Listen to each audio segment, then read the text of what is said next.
मंच पर विराजमान महाराष्ट्र के राज्यपाल श्रीमान विद्यासागर राव,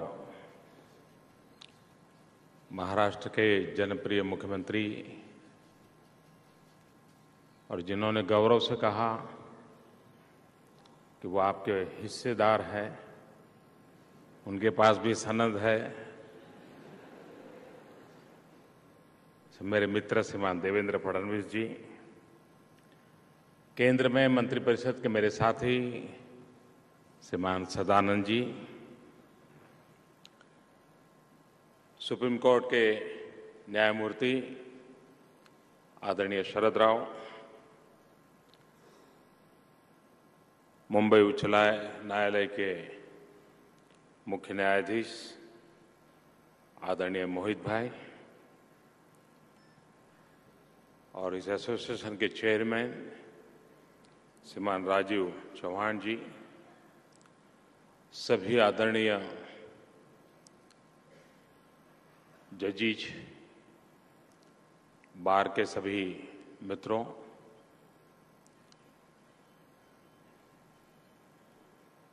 देवेंद्र जी ने तो गर्व के साथ कहा कि वे भी किसी बार से जुड़े हुए हैं, लेकिन मैं बार के बाहर हूं।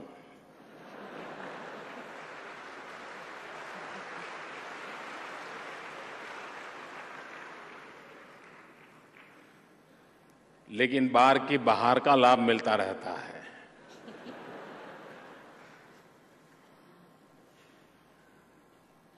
मुझे आज जीवन में पहली बार मुंबई हाई कोर्ट के परिसर में जाने का सौभाग्य मिला। वैसे अच्छा है वहां जाना न पड़े,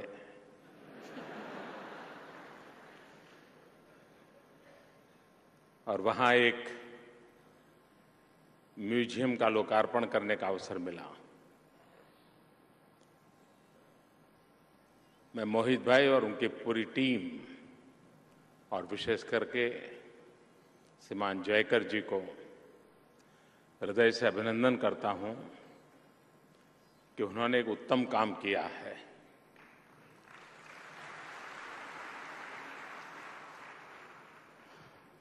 स्वभाव से हम हिंदुस्तान के लोग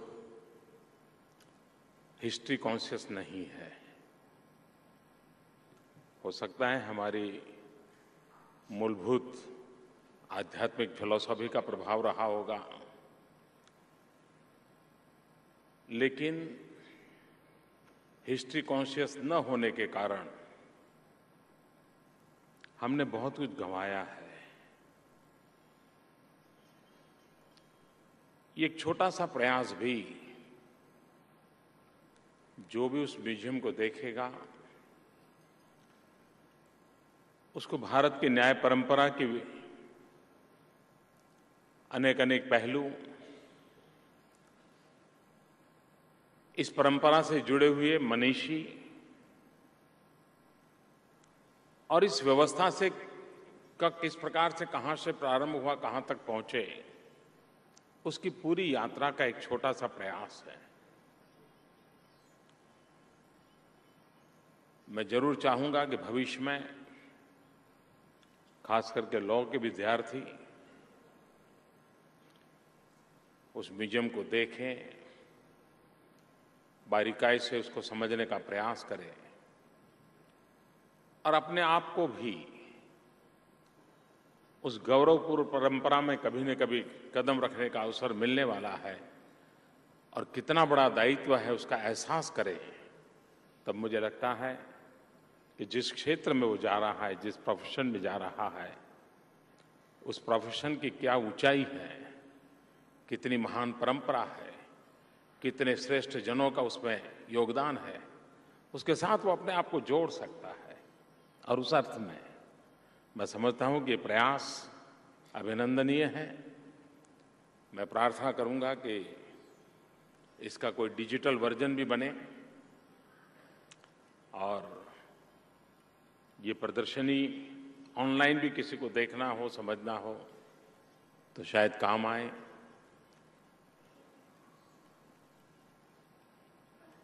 दुनिया में अधिकतम देश ऐसे हैं कि जहां म्यूजियम को समाज जीवन का एक महत्वपूर्ण हिस्सा माना गया है और हर व्यवस्था में म्यूजियम के महात्म्य को स्वीकार किया गया है। म्यूजियम के क्षेत्र में पढ़ाई करने वाले लोगों का भी आदर सत्कार होता है। इन दिनों चाइना में बहुत बड़ी मात्रा में म्यूजियम बनाने का काम चल रहा है। हर वर्ष बहुत बड़ी मात्रा में नए म्यूजियम वहां आ रहे हैं और वो अपनी पुरानी विरासत के साथ नई पीढ़ी को जोड़ रहे हैं, आधुनिक टेक्नोलॉजी का उपयोग करते हुए कर रहे हैं। भारत के पास तो संजोना संवारने के लिए क्या कुछ नहीं है। हमें भी कभी न कभी हमारी इस महान विरासत के प्रति गर्व के साथ जुड़ना होगा और आने वाली पीढ़ी को इस महान परंपरा को विरासत में देने का सौभाग्य प्राप्त हो, ये प्रयास करना होगा। और इसलिए मैं मानता हूं कि इस उत्तम काम के लिए मुंबई हाईकोर्ट हृदय से अभिनंदन के अधिकारी है।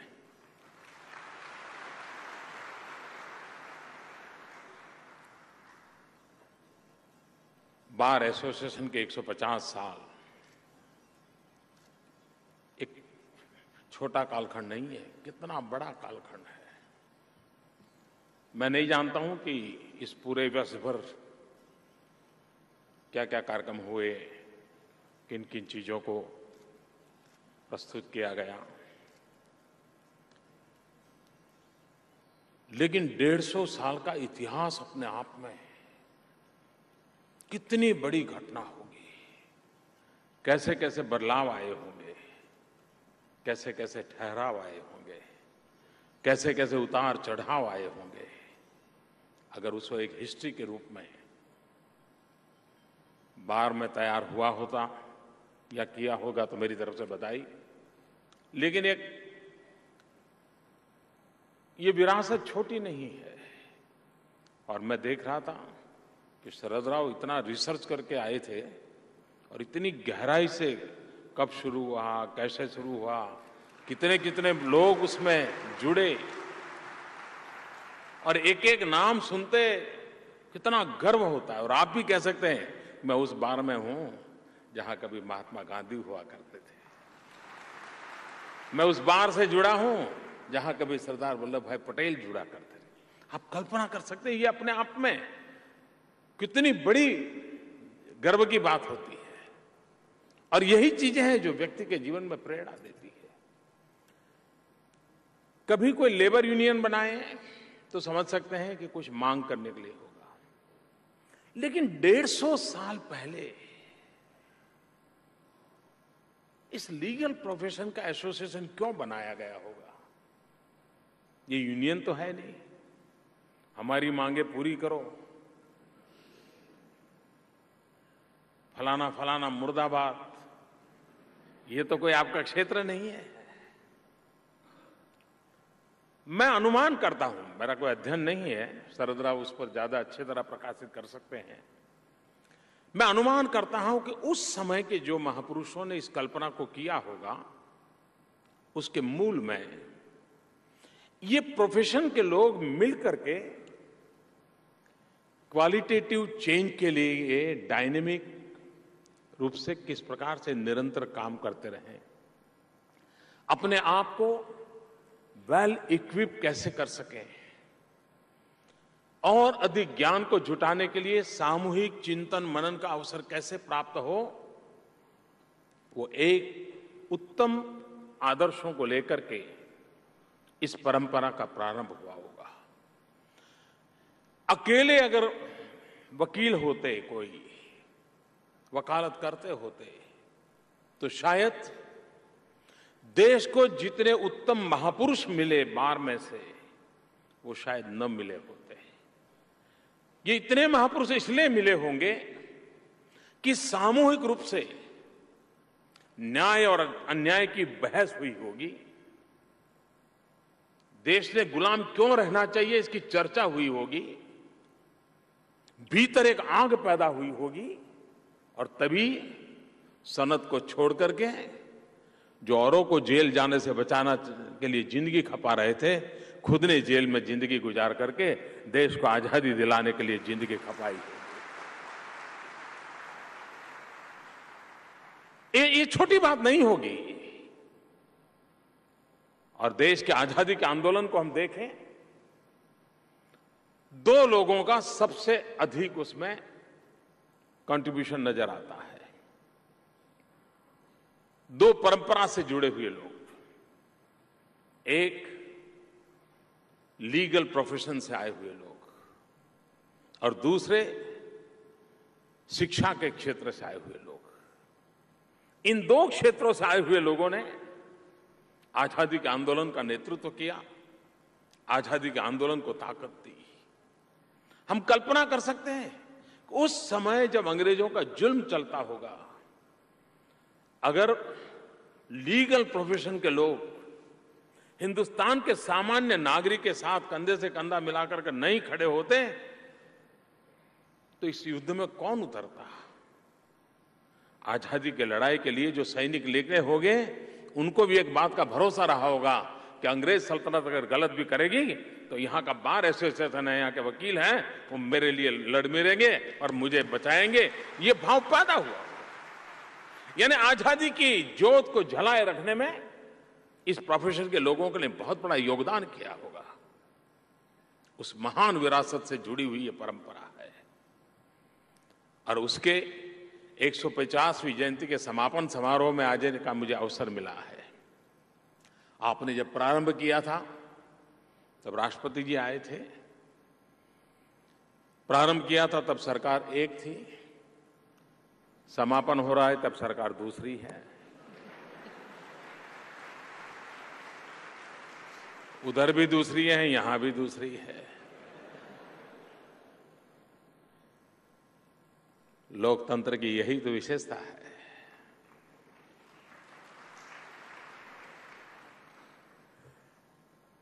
लेकिन मैं मानता हूं कि अब वक्त बहुत तेजी से बदल रहा है।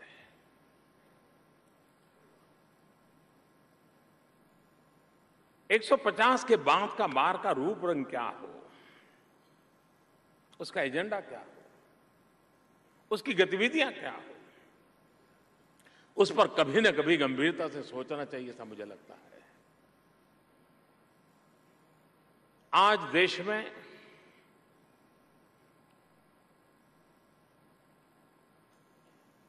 मैं एक आवश्यकता महसूस करता हूं और वो क्विक जस्टिस की बात तो बराबर होती रहती है, लेकिन क्वालिटी जस्टिस की ओर ध्यान कैसे दिया जाए।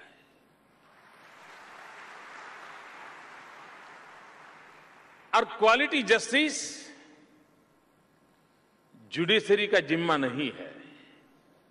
क्वालिटी जस्टिस उस बहस करने वाले वकीलों पर निर्भर करता है। वो कैसा अध्ययन करके आए हैं, वो कैसे रेफरेंस लेकर के आए हैं, कितनी तेज तरार आर्ग्यूमेंट के साथ उन्होंने एक नया राह दिखाया है और एक प्रोग्रेसिव अनफोल्डमेंट। उस मंथन में से कोर्ट के भीतर वादी प्रतिवादी के बीच जो मंथन हो रहा है, उसमें से वो अमृत निकले जो आने वाली पीढ़ियों तक काम आ जाए।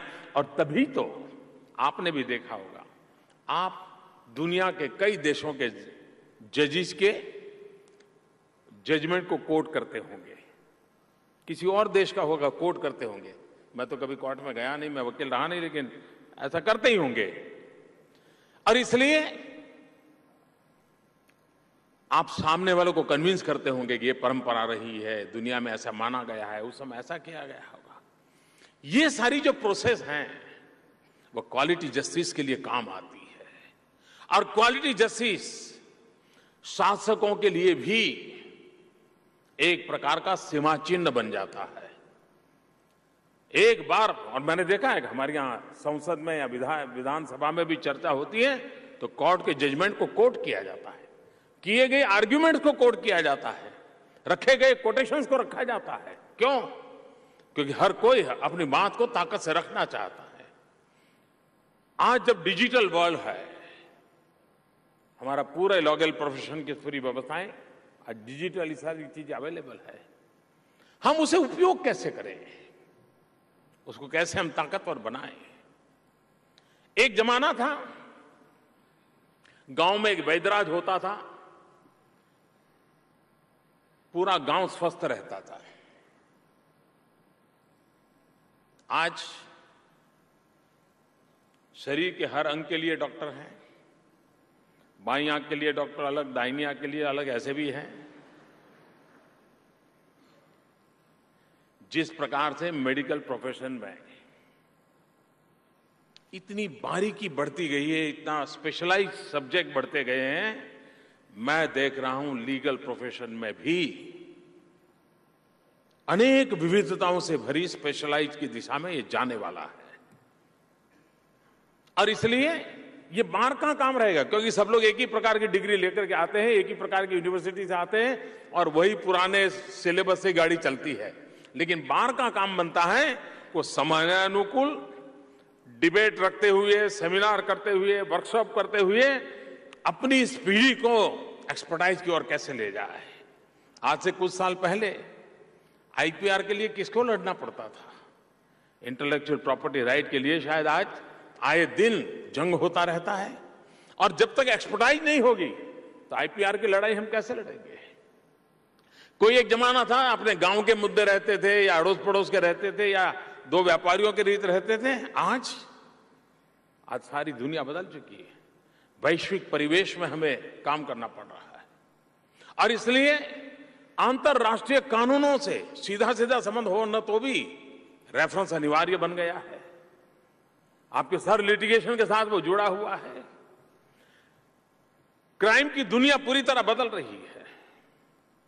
आज साइबर क्राइम एक नया जगत शुरू हुआ है और जब साइबर क्राइम एक नया जगत शुरू हुआ है तो हमारी ये पुरानी किताब के आधार पर हम साइबर क्राइम क्या लड़ेंगे?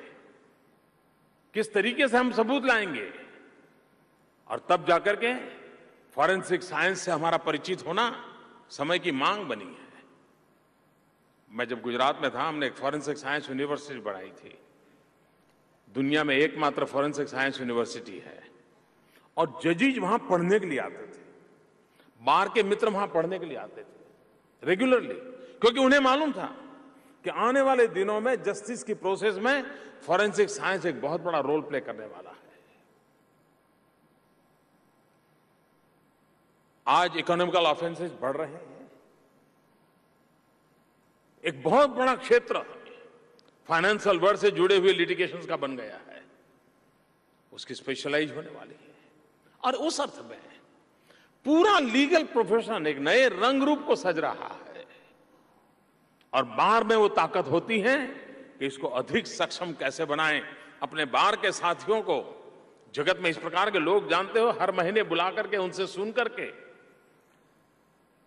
उस प्रकार की किताबें मुहैया करा करके या तो ई लाइब्रेरी की मेंबरशिप दिला करके हम अपनी सज्जता को कैसे बढ़ाएं और हमारे सामर्थ्यवान लीगल प्रोफेशन होगा तो मैं मानता हूं कि क्विक जस्टिस के साथ क्वालिटी जस्टिस की प्रोसेस भी और तेज गति से काम बनेगा।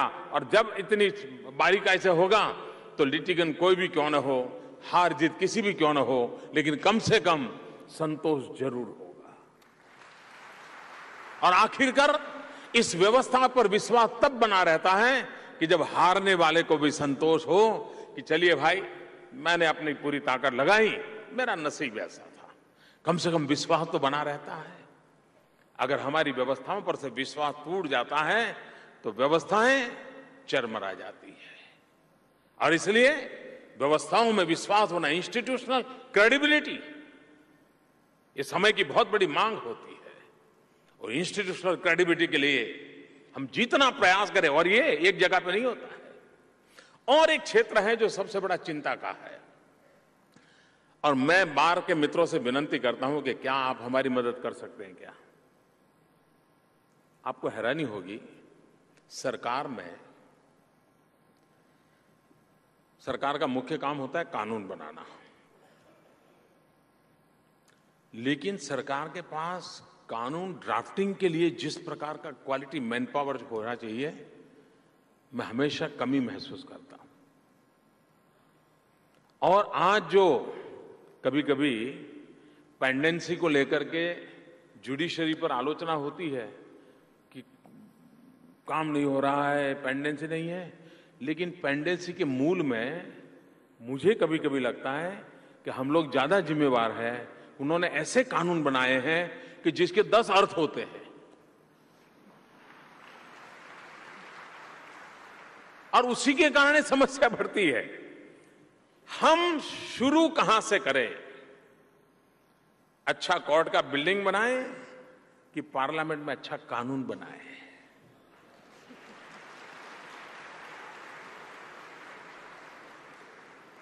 और इसलिए इन दिनों मैं आग्रह करता हूं कि कोई भी नए एक्ट का ड्राफ्ट है उसको ऑनलाइन रखो, बाहर के मित्रों को कहो भाई जरा इसके बराबर बाल की खाल उधेड़ करके देखो क्या गलती हो रही है हमारी, निकालो, हमें बताओ,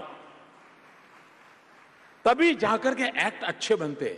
और एक्ट जिसमें मिनिमम, अब हम मनुष्य हैं, हम 0 ग्रे एरिया तो कह नहीं सकते, मनुष्य से गलती हो सकती है, लेकिन मिनिमम ग्रे एरिया हो, ऐसे अगर हम कानून बनाते हैं तो मैं नहीं मानता हूं कि जुडिशरी को निर्णय करने में कभी देर लगती है। वो फटाक से कह सकते हैं ये हो सकता है, ये नहीं हो सकता है। और इसलिए हमारे यहां कानून बनाने की जो प्रक्रिया है उसको भी बार एसोसिएशन की मदद से अच्छा बनाया जा सकता है। हमारी जितनी लॉ यूनिवर्सिटीज हैं वहां पर ड्राफ्टिंग के स्पेशल कोर्सेज चलाने की आवश्यकता है। वहां पर लीगल प्रोफेशन में जाने वाले व्यक्ति को एक्ट ड्राफ्ट करना, उसका भी एक प्रोफेशनली उसको ट्रेनिंग होना जरूरी है। जब तक हम अच्छा, सरकारों का भी एक स्वभाव रहा है, अच्छी सरकार वो नहीं है कि जो कानूनों के जंगल खड़े कर दे, हर दिन एक नया कानून बनाए और हम सीना तान करके कहते रहे हमने ये कानून बनाया, हमने वो कानून बनाया, हमने ढिकड़ा कानून बनाया। इसलिए मैं हमेशा कहता हूं मेरी सफलता यह है कि मैं अगर 5 साल में हर दिन एक कानून खत्म करूं,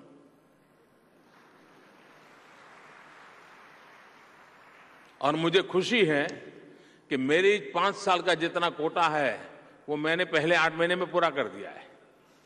1700 कानून खत्म कर रहे हैं, 1700। पता नहीं कैसे कैसे कानून बने पड़े हैं जी। और वो कानून ऐसे हैं कि कोई भी उस कानून को 1880 का एक कानून लेकर के आएगा और वो खड़ा हो जाएगा,